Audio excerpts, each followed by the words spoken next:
नमस्कार, मैं हूं राशिद और शुरुआत करते हैं आज की सबसे बड़ी खबर से जो देश में भूचाल मचा हुआ है। रांची, बंगाल, दिल्ली, मुरादाबाद, सहारनपुर, प्रयागराज, सोलापुर, औरंगाबाद, गुजरात, असम, बिहार, कर्नाटक, आंध्र प्रदेश, ये वो राज्य हैं जहां बीते दिन आपने प्रदर्शन देखा। प्रदर्शन दो तरह के होते हैं, एक शांतिपूर्वक और एक हिंसात्मक।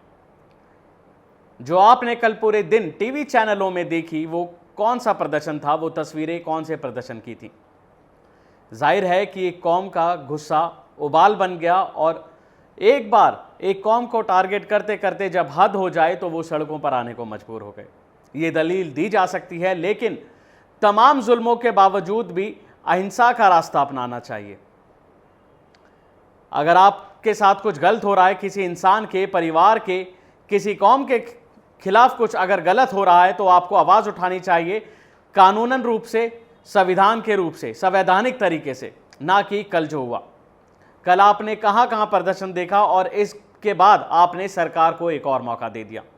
मैं बात करना चाहता हूं दलितों से, मुस्लिमों से, जिन्होंने कल प्रदर्शन किया और आपने खूब तस्वीरें देखी। इस प्रदर्शन से आपको क्या मिला? जरा सोचिए और चैन से, इत्मीनान से इस बात को ठंडे दिमाग से सोचिएगा कि जो कल हुआ आखिर उससे आपकी कौम को क्या मिला। अब मैं आपको बताता हूं आगे की कार्रवाई क्या होंगी।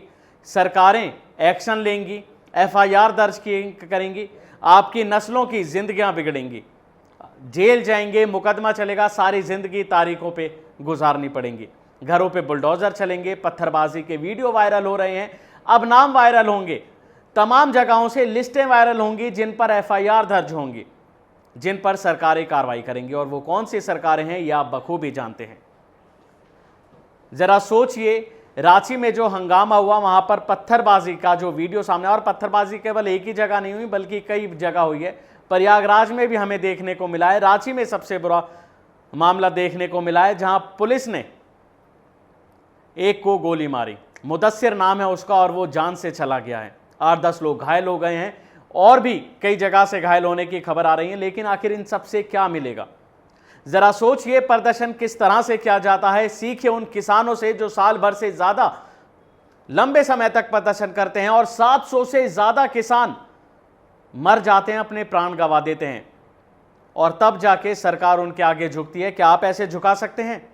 ये 1-2 इनकी जान चली गई है और 8-10 लोग घायल हो गए हैं और इनके वीडियोस वायरल हो रहे हैं। जरा आप सोचिए कि उनके दिलों पर क्या बीत रही होगी जिन्होंने 700 से ज्यादा लोगों की जान गंवा दी।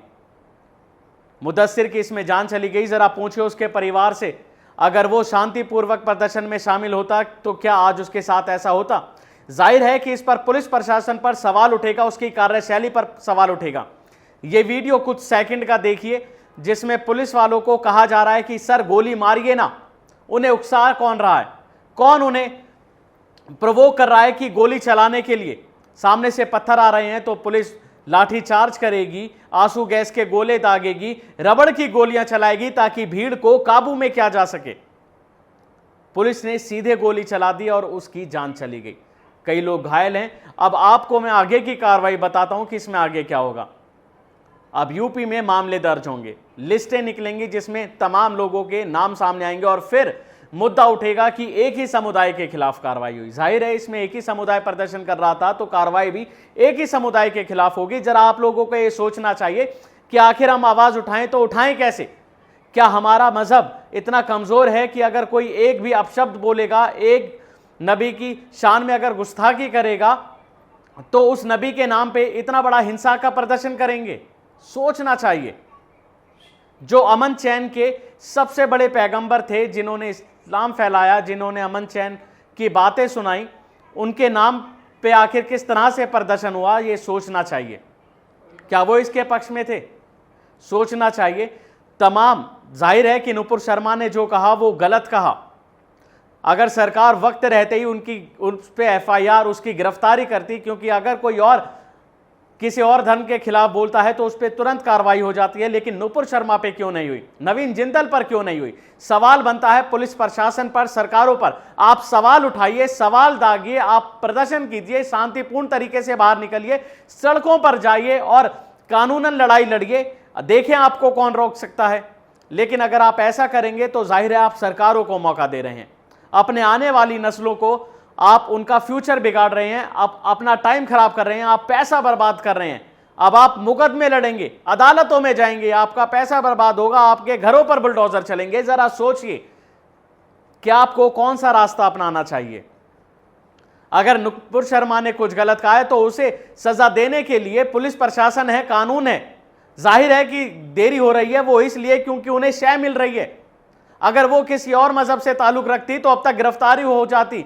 ठीक वैसे ही जैसे एक लीची की फोटो शेयर करने पे एक की गिरफ्तारी हो जाती है, मात्र लीची की फोटो शेयर करने पे, क्योंकि उसने शिवलिंग पर टिप्पणी की थी और वो मुस्लिम समुदाय से ताल्लुक रखता था। और नुपुर शर्मा ने इतना बड़ा बयान दे दिया, लेकिन अभी तक उसके बाद भी वो टीवी चैनलों में दिखाई दी, उसके बाद भी उसके बयान दिखाई दिए, उसके बाद भी उन्हें सुरक्षा की मांग की गई कि उनकी जान को खतरा है।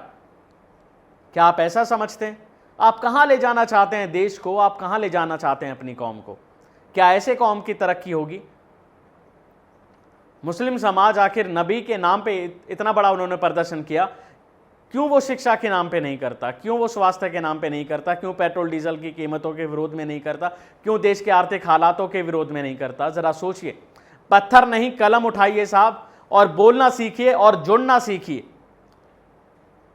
लेकिन हाथों में पत्थर हिंसा रूप, ये हिंसा का रूप मत अख्तियार कीजिए। इससे केवल और केवल नुकसान होगा। सरकारों को मौका मिलेगा, टीवी चैनलों में डिबेट होंगे और आपके खिलाफ और जहर उगला जाएगा। क्या आप सरकारों को मौका देना चाहते हैं? तमाम टीवी चैनलों के एंकर फंस रहे हैं, वो तोड़ मरोड़ कर जिस तरह से नफरत का माहौल पैदा करते हैं। बीजेपी पार्टी ने अपने नेताओं को टीवी चैनलों पर डिबेट करने से मना कर दिया है, सख्त हिदायत दी है कि हिंदू मुस्लिम पर कोई बहस मत करना, कोई ऐसी टिप्पणी मत करना जिससे कि मामला बढ़े, जिससे कि पार्टी की छवि खराब हो। बीजेपी ने ऐसे 38 नेताओं की लिस्ट निकाली है जिन्होंने 2014 से लेके अब तक के ऐसे बयान दिए हैं जिनमें 5200 बयान हैं। सोच सकते हैं आप, 5200 बयान जो ऐसे नफरती बयान दिए हैं। बीजेपी ने सख्त हिदायत दी है। तो वहीं all India Muslim Ittehadul Muslimeen की पार्टी की ओर से भी ये पत्र जारी किया गया है कि कोई भी मुस्लिम, कोई भी रहनुमा, कोई भी मौलाना टीवी चैनलों की डिबेट में ना शामिल हो, जिससे कि इस एजेंडे को आगे ना बढ़ाया जा सके। क्योंकि तमाम चैनलों पर हिंदू मुस्लिम होता है, मंदिर मस्जिद होता है, तभी यहां से मामले गर्म होते हैं। और इस पर सबसे ज्यादा कसूरवार है हमारे देश की मीडिया, जिसे कहते हैं गोदे मीडिया, तोता मीडिया, जो आपको बजा रही है, जो आपका नुकसान कर रही है। मात्र इधर से दो लोग उठाए और उधर से दो लोग उठाए और दोनों को बहस करा दी और एक दूसरे को गाली दी, बेइज्जती हुई, और जिसमें नाम खराब होता है मजहब का। इन रहनुमाओं को, इन मौलानाओं को सख्त हिदायत दी है कि आप ऐसे चैनलों में शरीक ना होइए, शामिल ना होइए जिनसे कि आपका नाम बदनाम हो, आपकी कौम का नाम बदनाम हो। आखिर कब समझेंगे लोग कि आखिर ये सरकारें जब हुक्मरानें ऐसी हो जाएं कि एक कौम को टारगेट करने लगें, तो कानून अपना रास्ता अपनाइए, संवैधानिक तरीके से लड़िए, कोई हिंसा का रूप मत अख्तियार कीजिए। बड़े बड़े आंदोलन सरकारें पलट देती हैं, तख्ता पलट कर देती हैं, उसमें विश्वास करिए, ना सिर्फ हिंसक बनिए। ये तमाम अभी राज्य से जो खबरें आई हैं, बवाल मचा हुआ है, इन पर आपने देखा होगा। और अभी आगे की कार्रवाई जो मैं आपको बता ही चुका हूं, ये सोचिए कि आपको कितना बड़ा नुकसान हुआ है। जुमे की नमाज, जहां नमाज पढ़ने जाते हैं और नमाज के फौरन बाद हमने देखा राजधानी दिल्ली के जामा मस्जिद में भी हुआ, वहां भी पत्थरबाजी हो सकती थी, वहां भी फायरिंग हो सकती थी, लेकिन ऐसा नहीं हुआ। प्रदर्शन हुआ और शांतिपूर्ण तरीके से उसके बाद खत्म हो गया। ऐसा ही हमें करना चाहिए। अगर आप आगे से प्रदर्शन करें तो अपनी आंखें खोलिए, दिमाग खोलिए, अपने बच्चों को, बड़ों को, नौजवानों को, सबको समझाएं कि हमें लड़ना है, लेकिन शांतिपूर्ण तरीके से हमें आवाज़ उठानी है, अहिंसा के रास्ते से, हिंसा के नहीं। आवाज़ उठाइए, बोलिए, सरकारों के खिलाफ रोष व्यक्त कीजिए, लेकिन ऐसी भीड़ मत जुटाइए, ऐसी पत्थरबाजी मत करिए। और इस मामले में आपकी जो भी राय हो वो आप हमें ज़रूर बताइएगा। और इस वीडियो को हो सके जितना से ज़्यादा शेयर कीजिए, ताकि ज़्यादा से ज़्यादा लोगों तक पहुँचे और वो जागरूक हों। और अगर मात्र थोड़े से लोगों को भी ये वीडियो समझ आ गया तो सोचिए, उनकी नस्लें बर्बाद होने से बच गईं। यह वीडियो केवल आपके लिए नहीं है, बल्कि आपकी आने वाली नस्लों के लिए है, पीढ़ियों के लिए है। आप उनका भविष्य बनाना चाहते हैं या बिगाड़ना चाहते हैं, तो अपने बच्चों को शिक्षा दीजिए, सहूलियत दीजिए, उन्हें ऐसी तरबियत दीजिए ताकि वो समझें कि हमें लड़ना कैसे है। हमें हाथ से नहीं लड़ना, हमें कलम से लड़ना है, हमें कानून के रास्ते पे चलना है।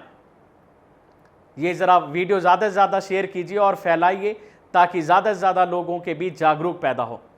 शुक्रिया। नेशनल दस्तक की आपसे गुजारिश है कि अगर इसको बचाना चाहते हैं तो नेशनल दस्तक को सब्सक्राइब करने के लिए रेड कलर के सब्सक्राइब बटन को दबाएं, फिर बेल आइकन की घंटी दबाएं। नेशनल दस्तक को बचाने के लिए बहुत जरूरी है कि हर खबर को शेयर करें, लाइक करें, कमेंट जरूर करें।